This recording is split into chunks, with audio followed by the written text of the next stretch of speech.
ఈ విశ్వం మొత్తం ఒక నిశ్శబ్ద శ్వాస తీసుకున్న రాత్రి ఉంది. ఆ రాత్రి కాలం నెమ్మదిగా నడిచింది, గాలి కూడా మౌనంగా నిలిచింది. ఆ రాత్రే మహాశివరాత్రి.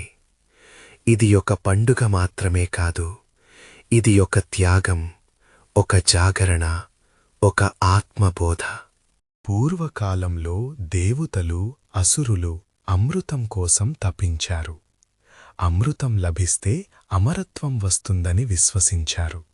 అందుకే వారు క్షీరసాగరాన్ని మథనం చెయ్యాలని నిర్ణయించారు. మందర పర్వతాన్ని మథనదండగా, వాసుకి నాగరాజును తాడుగా చేసుకుని సముద్రాన్ని మథనం మొదలుపెట్టారు. మొదట ఆశ, తరువాత అలసట, తరువాత భయం. ఎందుకంటే అమృతానికి ముందుగా సముద్రం నుంచి బయటకు వచ్చినది హాలాహల విషం. అది సాధారణ విషం కాదు. ఆ విషం బయటకు రాగానే ఆకాశం చీకటయింది. గాలిలో విషపు వాసన. చెట్లు ఎండిపోయాయి. జీవులు ప్రాణాలు విడిచాయి.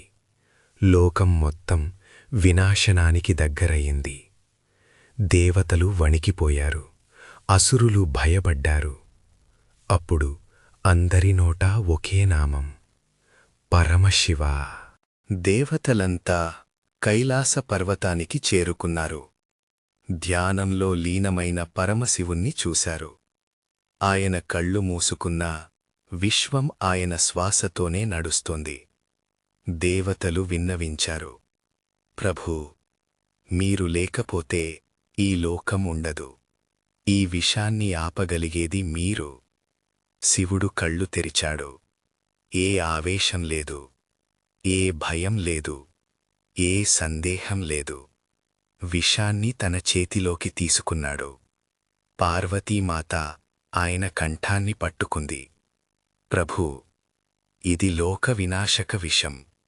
శివుడు మృదువుగా అన్నాడు, లోకం కోసం ఇది నా కంఠంలోనే ఉండాలి. ఆ విషాన్ని తన కంఠంలోనే నిలిపాడు. విషం కిందికి వెళ్ళలేదు, బయటకు రాలేదు. ఆ క్షణంలో శివుని కంఠం నీలంగా మారింది. అందుకే ఆయన నీలకంఠుడు అయ్యాడు. విషప్రభావం తగ్గాలంటే శివుడు నిద్రపోకూడదు.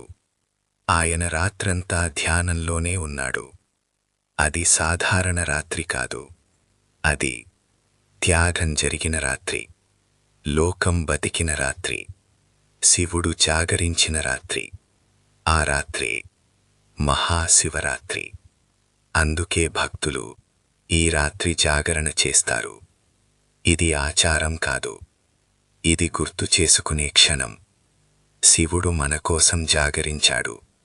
మనమొక్క రాత్రి మన కోరికల్ని నిద్రపెట్టలేమా?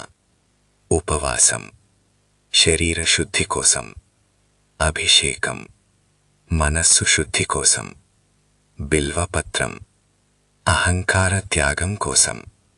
ఈ రాత్రినే శివశక్తి ఐక్యం జరిగిన రోజుగా కూడా చెబుతారు. శివుడు అంటే చైతన్యం, శక్తి అంటే కార్యశక్తి. ఒకరు లేకుంటే సృష్టి ముందుకు సాగదు. అందుకే అర్ధనారీశ్వర రూపం, సంపూర్ణతకు సంకేతం.